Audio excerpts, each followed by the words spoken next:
بسم الله الرحمن الرحيم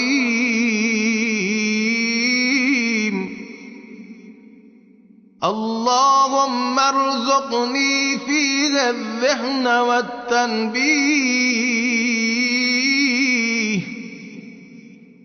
وباعدني فيه من السفاهة والتمويه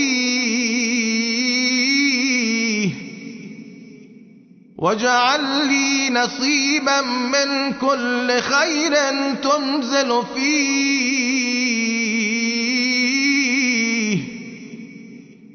بجودك يا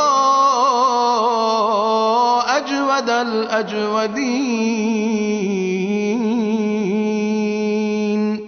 হে আল্লাহ, এই মাসে আমাকে তীক্ষ্ণ বুদ্ধি ও জাগ্রত হৃদয় দান করো, আমাকে মূর্খতা ও ভুল থেকে রক্ষা করো, এবং এই মাসে তুমি যে সকল কল্যাণ অবতীর্ণ করেছ তার থেকে আমাকে অংশ দান করো। হে সর্বাধিক ও সর্বোত্তম দানশীল। सबील मीडिया कुरान और अहले बैत का रास्ता